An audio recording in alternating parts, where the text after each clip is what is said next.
नमस्कार साथियों, गौरव ज्ञान धारा में आपका स्वागत है।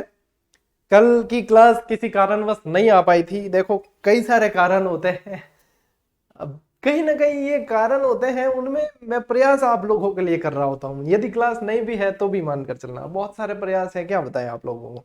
चलिए, बिना औपचारिकता के साथ में क्लास को शुरू करते हैं। अपनी दुर्गों वाली क्लास चल रही है और थोड़ी सी बच्चे अधीर हो रहे हैं। किस लिए? कि सर वित्तीय स्वीकृति कम पदों पे मिली। कोई चिंता मत करो, पद ऑलरेडी खाली है तो देंगे। अभी क्या है, इलेक्शन का माहौल है, तो बस क्या पता थोड़ी सी दे दी होगी और फिर ताकि वैकेंसी आ जाए और आखिर में जुड़ने हैं। क्योंकि एग्जाम ऐसा नहीं है कि 4 महीने में एग्जाम करा देंगे।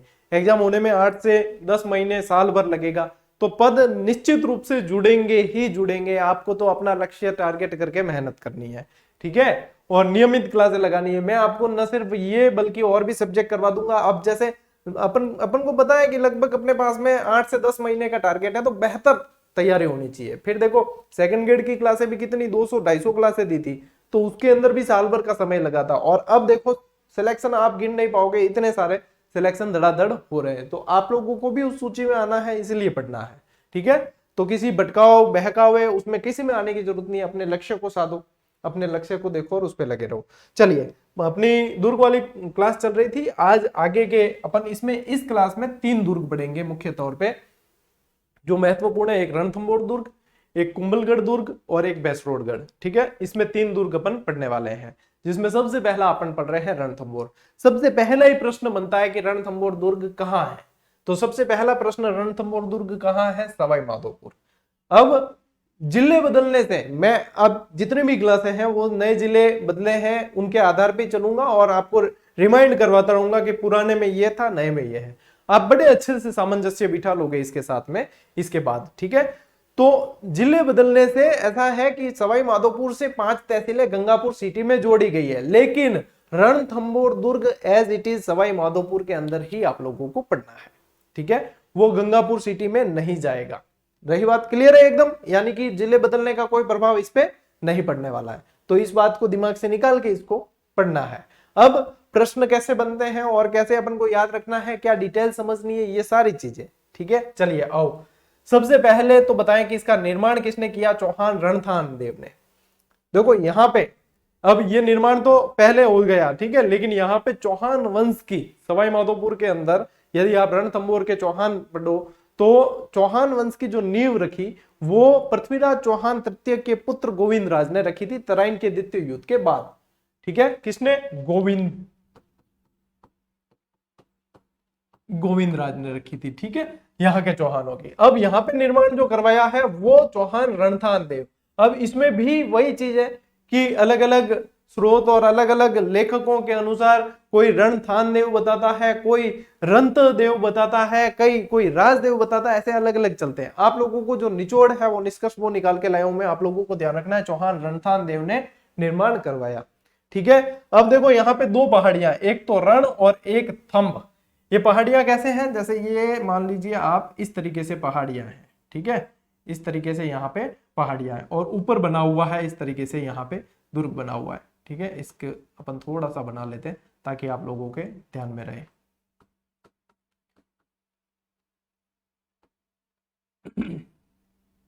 ठीक है, ये दुर्ग बना हुआ है। अब देखो यहाँ पे 2 पहाड़ियां हैं, एक का नाम है रण और एक का नाम है थंब, ठीक है।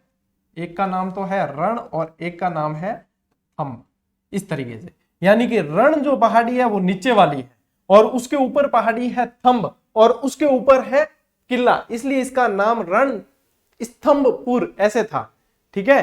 रण स्तंभपुर, यानी कि रण, रण के ऊपर स्तंभ और स्तंभ के ऊपर पुर, पुर यानी किला। मैं कह रहा हूं ना, क्लास यदि आप देखोगे तो बड़ा आनंद आएगा और एक एक शब्द के मायने भी मैं बताऊंगा।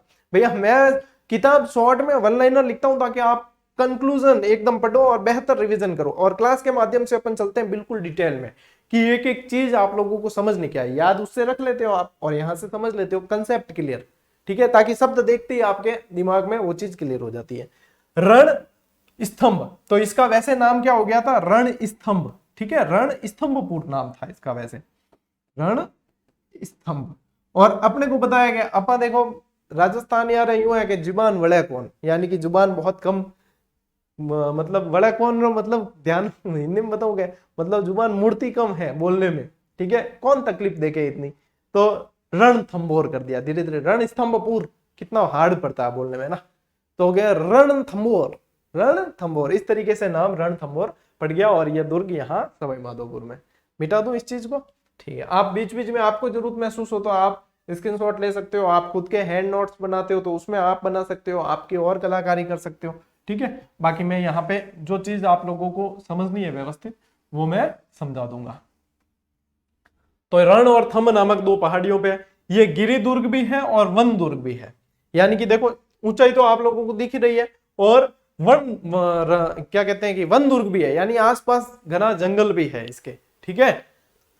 एक चीज, उपनाम इसे चित्तौड़गढ़ का छोटा भाई कहा जाता है। अब यहाँ पे कंफ्यूजन बहुत ज्यादा होता है विद्यार्थियों में। क्या कंफ्यूजन होता है कि अपन मान लेते हैं, यदि ये प्रश्न, ये तो बना हुआ प्रश्न है, ये प्रश्न आता है तो अपन ये मानते हैं कि चित्तौड़गढ़ का छोटा भाई पूछा तो अपन कुंभलगढ़ करके आएंगे। मैं हकीकत बता रहा हूं, ये चीज आती है दिमाग में कि चित्तौड़गढ़ का छोटा भाई पूछा कुंभलगढ़ करके आएंगे, क्योंकि दोनों पास पास है। लेकिन चित्तौड़गढ़ का छोटा भाई कुंभलगढ़ को नहीं, रणथंभौर दुर्ग को कहा जाता है। बात बिल्कुल पल्ले बांध लेना, अब गलत करके नहीं आना है। कुंभलगढ़ दुर्ग जो है वो मेवाड़ की संकटकालीन राजधानी रहा है, लेकिन उसके लिए चित्तौड़ का छोटा भाई उसे नहीं कहा जाता है, ठीक है ना। चलिए, अबुल फजल ने इसके बारे में क्या कहा, यहां पे मैं लगाऊंगा बिल्कुल मोस्ट इंपॉर्टेंट। अब लगता है कि ये प्रश्न साधारण है, लेकिन जो नई नई तैयारी शुरू करते हैं ना उनके लिए ये साधारण प्रश्न नहीं है। उनके लिए तो बेटा ये भी प्रश्न बहुत टफ वाला आ गया, क्योंकि एक किला एक तो पढ़ना नहीं, किले बहुत सारे पढ़ने हैं। किसके बारे में कहा कि पगड़ी गिर जाएगी, किसके बारे में कहा कि मैं विशाल भीमकाय जहाज पे खड़ा हूं, किसके बारे में कहा कि बाकी सब दुर्ग नंगे हैं, ये बख्तरबंद है। तो बहुत सारे जो है कोटेशन और ये चलते हैं, तब इतने सारे कोटेशन होते हैं, तब जाके विद्यार्थी होता है कंफ्यूज, इसलिए ध्यान देना आवश्यक है। इसके बारे में कहा कि बाकी सब दुर्ग नंगे हैं, ये एकमात्र बख्तरबंद दुर्ग है। बख्तरबंद यानी कि कवच अवच पहना हुआ है। कैसे कि ये पहाड़ियों से घिरा हुआ है तो एकदम आसानी से दिखता नहीं है। दूसरा कि जंगल से भी घिरा हुआ है तो एकदम आसानी से नहीं दिखता। यही कारण है कि पता नहीं चलता कि दुर्ग है या नहीं है, इसलिए इसके बारे में कहा गया कि ये बख्तरबंद दुर्ग है, ठीक है। हर एक लाइन के मायने बता रहा हूं, यदि समझ लेते हो तो दोबारा वापस आपको इतना लोड नहीं पड़ेगा। चलिए अगली लाइन पे, जलालुद्दीन खिलजी ने इसे नहीं जीत पाने के कारण इसने आक्रमण किया था 1290 के अंदर। जलालुद्दीन खिलजी ने, अलाउद्दीन खिलजी का चाचा भी था, ससुर भी था। इसने आक्रमण किया यहाँ पे इसको जीतने के लिए। देखो जाइन को तो फिर भी जीत लिया, इसको जीतने से पहले जाइन दुर्ग को जीतना पड़ता है, इसलिए जाइन दुर्ग को रणथंभौर दुर्ग की कुंजी कहा जाता है। जाइन को तो फिर भी जीत लिया, लेकिन इसे नहीं जीत पाया। इसे नहीं जीत पाया तब फिर घेरा उठाना पड़ा, यहाँ से घेरा डालते घेरा उठाना पड़ा। तो ऐसे तो कैसे उठाए भाई, कोई आया है आदमी क्या करना, नहीं मैं बहादुर हूं, मैं तो जीतूंगा, और उसे फिर वापस बिना जीते वापस जाना है अपने राज्य में। तो देखो पेट खराब है, पेट खराब है तो पेट केन केन बनानी तो पड़े ना। इसलिए एक मुहावरा चला है, खिसियानी बिल्ली खंबा नोचे, ठीक है, खिसियानी बिल्ली खंबा नोचे, वो वाली चीज यहाँ पे सार्थक हुई। इसने कहा ऐसे 10 किलो को तो मैं मुसलमान के दाढ़ी के बाल के बराबर भी नहीं समझता, चलो रे उठाओ घेरा, चलो रे अपने यहाँ। ऐसे किले तो कई जीते हैं, इसको क्या जीतना भाई, जीतना ही नहीं था तो आए क्यों जीतने के लिए। तो विदेशी आक्रांता जितने आते हैं तो उनके लिए कोटेशन बहुत सारे चलते हैं, और इन्होंने फिर ये कहते हुए घेरा उठा लिया, और ये प्रश्न बन गया इतिहास में बनने वाला प्रश्न। तो ये पूछ सकते हैं। यहाँ पे ध्यान देने लायक चीज क्या है कि ये अलाउद्दीन खिलजी ने नहीं कहा है, ये जलालुद्दीन फिरोज खिलजी ने कहा है, ठीक है। इसलिए मैंने बताया कि ये काका भतीजा थे, इनका क्या रिलेशन था, क्योंकि आप लोग यदि हिस्ट्री के नहीं है तो आप लोगों को ये समझने में थोड़ी सी दिक्कत आती है। जो हिस्ट्री के हैं, आर्ट्स वाले हैं, उनको दिक्कत नहीं आती। चलिए आधी स्लाइड पूरी हुई, दिखने को 4 लाइनें हैं, समय कितना लगा है। पर दुर्ग के प्रमुख द्वार, अब द्वार में जो है बहुत सारे, देखो अलग अलग दुर्गों के अलग अलग द्वार है। अब आप किस्मत वाले रहोगे यदि आपको कोई द्वार याद रह जाता है या द्वार नहीं पूछा जाता, क्योंकि बहुत सारे हैं। यदि अपन ट्रिक भी बनाएंगे तो काम नहीं करेगी, इसलिए ट्रिक बनानी नहीं है, सरसरी निगाह मारो, वैसे ही याद रह जाए, ठीक है। नहीं तो चित्तौड़गढ़ दुर्ग के दरवाजे याद रख लेना, और इनमें से जो मैं बताऊंगा वो याद रख लेना। इसमें से सबसे मोस्ट इंपॉर्टेंट है नवलखा दरवाजा। नौलखा दरवाजा मोस्ट इंपॉर्टेंट है, इसको याद रख लेना। बाकी अंधेरी दरवाजा और ये ऐसे थोड़े बहुत याद रह जाएंगे आपको। सूरज पौल, गणेश पौल, हाथी पौल, नवलखा दरवाजा, तोरण द्वार, अंधेरी द्वार, ये सब है। अब देखो पौल कहते थे, यानी कि वो यहाँ पे, और देवताओं के नाम क्यों रखे जाते हैं, ये मैं चित्तौड़गढ़ वाली क्लास में बता चुका हूं। आगे बात समझ में? कौन है यार, एक मिनट, कोई अर्जेंट एक मैसेज है, रिप्लाई दे दूं बिंगे बाद में।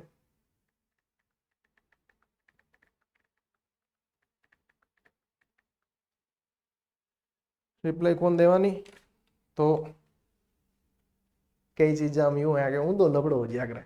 चलिए आओ, दुर्ग में निर्माण। अब इस दुर्ग में क्या क्या है? इस दुर्ग में है एक सबसे मोस्ट इंपॉर्टेंट 32 खंभों की छतरी। देखो ये जो 32 खंभों की छतरी है ना,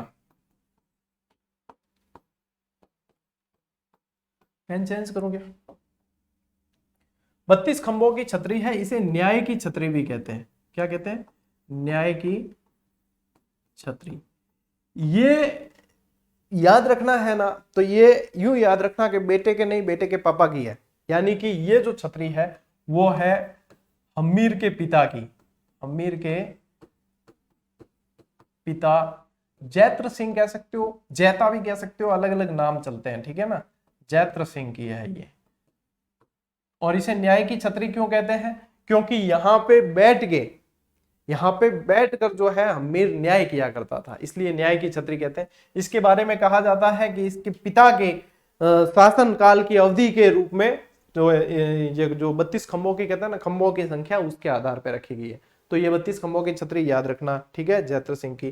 त्रिनेत्र गणेश मंदिर, ये त्रिनेत्र गणेश मंदिर है ना, यहाँ ये कहा जाता है राजस्थान में कहीं भी विवाह हो तो यहाँ पे पत्रिका सबसे पहले इनको याद किया जाता है, पत्रिका भेजी जाती है। अब पत्रिका यहाँ पे हर जना तो कैसे भेजेगा, तो मारवाड़ी में या राजस्थानी लोग जो है नहीं बहुत दिमाग वाला है।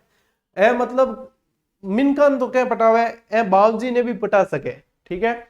इनो एक शब्द है, बाबजी ने पटाने रो एक शब्द है, हमें पगे, ठीक है, कि भगवान रे द्वार तक नहीं जा सको, हमें पगे हाथ जोड़ दो नहीं, भगवान रे द्वार तक ठेठ नहीं पहुंच सको, हमें पगे बोल दो बोल मा, हमें पगे जोत कर दो नहीं, हमें पगे पत्रिका चढ़ा दो नहीं, तो ए हमें पगे, ठीक है। कि यहाँ पे सर सब पत्रिका कैसे चढ़ाएंगे, हमें पगे।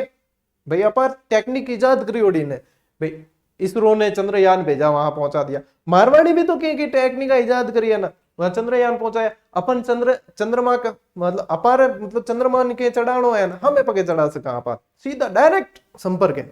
मारवाड़ियों का संपर्क हर जगह से डायरेक्ट रहता है। क्यों? क्योंकि हमें पगे एड़ो शब्द है जिन कोई टेक्निक भी नहीं पहुंच सके, वो हमें पगे वालों अटे है, ठीक है। नहीं अब वो हाडोती वाले और वो समझेंगे नहीं, ये हमें पगे सर क्या करे, कोई बात नहीं, आपके जीके में नहीं पूछा जाएगा। जीके में जो पूछा जा रहा है वो मैं हिंदी में ही बोल रहा हूं, ठीक है, टेंशन नहीं लेनी। हम्मीर कचहरी है, यहाँ पीर सदरुद्दीन की दरगाह है, पद्मला तालाब है, सुपारी महल है, जोहरा बोहरा है, ये क्या है, अनाज रखने के भंडार है, ठीक है ना, जोहरा बोहरा। अधूरी स्वप्न की छतरी है, ठीक है, ये सारी चीजें यहाँ पे है। अधूरी स्वप्न की छतरी वगैरह है, ये आपने क्या कहते हैं, हाडी रानी कर्मावती द्वारा बनाई हुई, अधूरी रह गई तो अधूरी स्वप्न की छतरी कहा जाता है।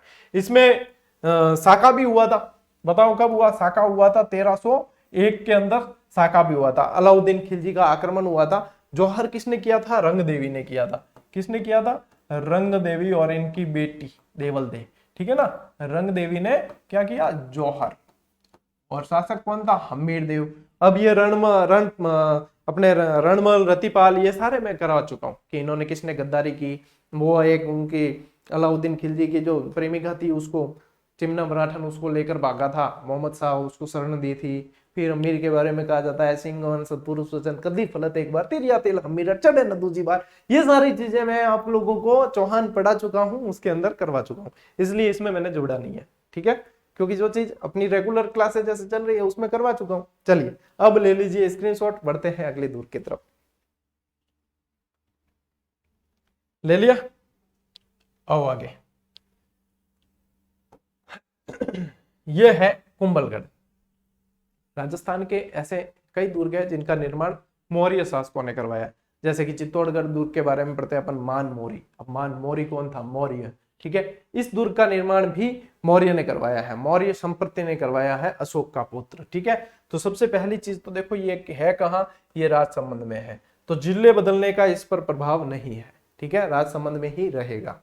क्लियर? अब आओ, इसका निर्माण किसने करवाया? मौर्य संप्रति ने, अशोक का पुत्र था। मौर्य संपत्ति अशोक का पुत्र था। पुनर्निर्माण करवाया है कुंभा ने। ठीक है, कुंभलगढ़ क्यों कहते हैं? कुंभा की एक रानी थी कुंभल देवी नाम की। क्या नाम था? कुंभा की रानियां तो वैसे बहुत थी, लेकिन एक रानी थी कुंभल देवी, कुंभल देवी नाम की। तो इसके नाम पर रख दिया, कुंभलगढ़ नाम रख दिया। अब बताते भी है कि मतलब 84 में से 32 दुर्गों का निर्माण इसने कुंभा ने करवाया। कुंभा को राजस्थान की स्थापत्य कला का जनक भी कहा जाता है और बहुत स्वर्ण काल रहा है इसके काल में, बहुत सारी चीजों का निर्माण करवाया इसने। कुंभलगढ़ दुर्ग के जो उपनाम है उसमें हेमकुट, कुंभलनेर, मेवाड़ की शरण स्थली, मेवाड़ की संकटकालीन राजधानी, यानी मेवाड़ पे जब जब संकट आया है तो मेवाड़ के शासक जो है वो कुंभलगढ़ में शरण लिया करते थे। ठीक है, उदय सिंह को मारने के लिए जब बनवीर ने प्रयास किया तो उसे भी कुंभलगढ़ भेजा गया। बहुत सारे ऐसे उदाहरण हैं जहां पे कुंभलगढ़ की तरफ मेवाड़ के शासक जाते थे। इसकी तुलना कर्नल जेम्स टॉड ने यूनान के एस्ट्रस्कन दुर्ग से की है। शब्द थोड़ा कठिन है लेकिन याद हो जाएगा। यूनान के एस्ट्रस्कन दुर्ग से की है। देखने में ये ऐसा लगता है जैसे कि ये तो एस्ट्रस्कन दुर्ग जैसा हो, और यहाँ पे चित्र भी देखोगे ना आप, क्या जबरदस्त रमणीय एकदम। और ये तो मैंने खुद जाकर देखा है, वास्तव में आनंद आता है। यदि दुर्ग आपको कोई देखना है तो देखना इस कुंभलगढ़ को, आपको आनंद आ जाएगा कि वास्तव में क्या किला है। और ये सीन और ये इसकी पोल और इसकी दीवार, और जहां तक देखो इसकी दीवार ही दिखती है कुंभलगढ़ दुर्ग की। और फोटोग्राफी तो बहुत तगड़ी होती है। ठीक है, तो जो शौकीन है फोटोग्राफी के वो तो चले ही जाना। इसकी दीवार 36 किलोमीटर लंबी है, यानी कि चाइना की दीवार के बाद में सबसे लंबी दीवार इसी की मानी जाती है। 36 किलोमीटर लंबी है और 7 मीटर चौड़ी है। कितनी? 7 मीटर चौड़ी है, चौड़ाई में 7 मीटर है। और ऐसे लंबी देखो कि लंबी मतलब कोई सड़क के जैसे लंबी नहीं बना रखी है। दुर्ग कैसा है ये, ऐसे देखो ये और ये तो क्या आसपास और मतलब पहाड़ी पूरे कवर करती है। तो 36 किलोमीटर है टोटल, यानी इसे चाइना की महान दीवार के बाद में अपन इसको कह सकते हैं। यानी भारत की तो सबसे लंबी दीवार यही है। 4 घोड़े एक साथ चल सकते हैं, घुड़सवार ऊपर बैठे हुए। ठीक है, एक साथ ऐसे, इतनी चौड़ी है, 7 मीटर चौड़ी है। ठीक, ये बात समझ में आ गई। ये मोस्ट इंपॉर्टेंट लाइन है। ठीक है, आओ देखो इसके अंदर एक कटारगढ़ बना हुआ है। ये यहां से तो नहीं, आगे की तरफ उस तरफ है कटारगढ़, यानी कि ये एक सबसे ऊंचा इसके अंदर बना हुआ एक महल है कटारगढ़ जिसको कहते हैं। इसकी आकृति कटार के जैसी होने के कारण इसे कटारगढ़ कहा गया। अब ये इतनी ऊंचाई पर है कि मतलब जैसे कोई सीसीटीवी कैमरा लगा रखा है वहां।